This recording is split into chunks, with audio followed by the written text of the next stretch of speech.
Oke, balik lagi sama gue Skrempeng di sini, dan di video kali ini gue mau bahas device jadul bernama iPod.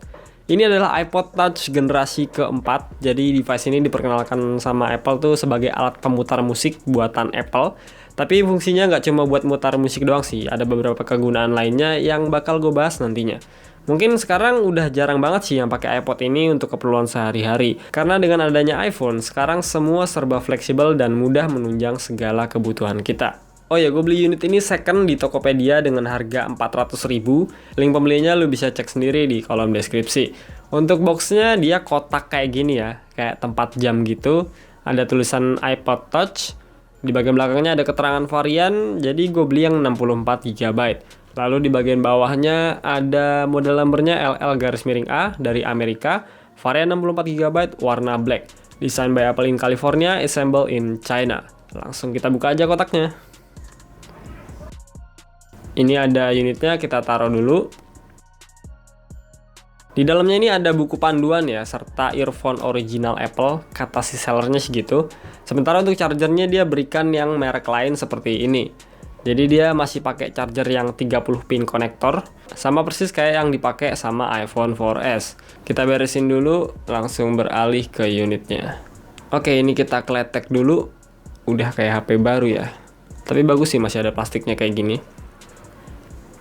Nah, ini dia unitnya, iPod Touch generasi keempat. Kecil banget ya. iPod ini pakai layar 3,5 inch. Ukuran 3,5 inch ini sama seperti iPhone 3G, 3GS, 4, dan 4S. Terdapat home button juga, ini khas dari iPhone 2G hingga iPhone 5 dan 5C ya. Yang ada aksen kotak di tengahnya kayak gini.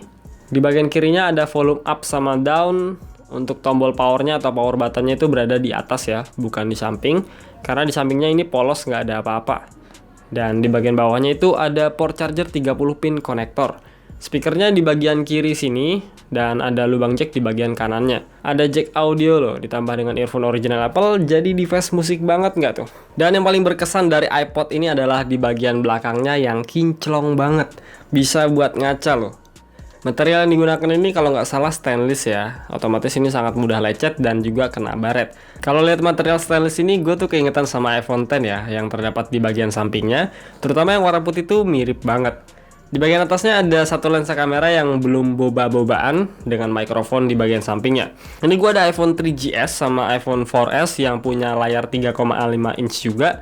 Untuk ukuran iPod Touch 4 ini jauh lebih tipis ya ketimbang dua device ini, karena emang iPod ini didesain seminimalis mungkin untuk digunakan oleh penggunanya. Kita langsung nyalain aja. Logo Apple-nya ada garisnya gitu ya, kayak kebelah. Oke, ini udah nyala, kita tinggal slide aja untuk lock screen-nya. Nostalgia banget gak sih suaranya? Mengingatkan gue waktu masih pakai iPhone 4S dulu. Tampilan home screen-nya seperti ini, super klasik. Layarnya 3,5 inch, 640 x 960 pixel untuk resolusinya, dengan kerapatan layarnya 326 ppi, yang mana itu udah the best banget pada zamannya. RAM-nya hampir 1/4 GB alias 256 MB, kapasitas penyimpanannya 8-64 GB, baterainya berkapasitas 930 mAh, dan menggunakan chip A4 sama seperti yang ditanamkan di iPhone 4. Kita coba pergi ke pengaturan, terus general, lalu about. Ini untuk kapasitas yang 64 GB-nya tadi itu terbaca 58 GB ya, dan sisanya 55 GB setelah terpakai sistem, file, dan aplikasi lainnya.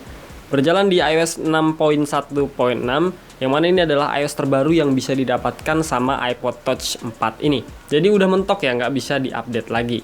Untuk aplikasi yang bisa diinstal sebenarnya sedikit doang. Kalian jangan berharap bisa menggunakan aplikasi-aplikasi tren saat ini seperti Instagram dan lain-lain, karena emang udah terbatas. Jadi aplikasi-aplikasi sekarang tuh udah pada diupdate nyesuaiin perkembangan smartphone pada saat ini. Jadi pastinya ada iOS minimal yang bisa support untuk menginstal aplikasi tersebut. Untuk dengerin musik sih kalian bisa pakai aplikasi musik bawaan ya, dengan membeli di iTunes Store. Atau kalau mau enak tinggal colok iTunes ke PC, langsung masukin musiknya lewat iTunes. Kalau gue sih nggak mau ribet, jadi tinggal download aja aplikasi Joox. Untungnya masih disupport di iOS 6 ini. Jadi bisa dengerin musik terbaru di device terdahulu. Kualitas speakernya ya beginilah adanya. Masih terdengar cukup baik walaupun agak sember sedikit sih.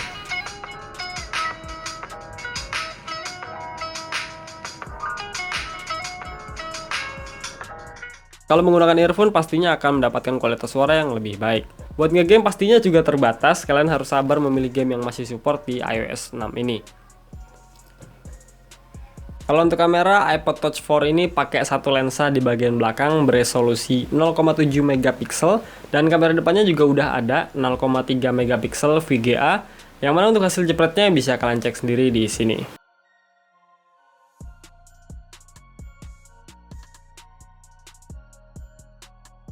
Oke, jadi seperti itu impresi gue terhadap iPod Touch 4 ini. Sebuah device yang menyerupai iPhone, hanya aja cuma bisa Wi-Fi only.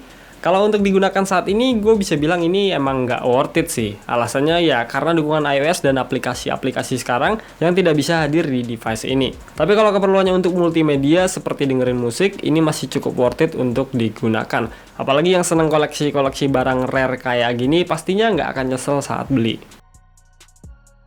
Oke, gue rasa gitu aja video dari gue. Semoga bisa bermanfaat. Seperti biasa, kalau kalian punya pertanyaan seputar iPhone, bisa langsung follow dan DM aja Instagram gue. So, gue pamit.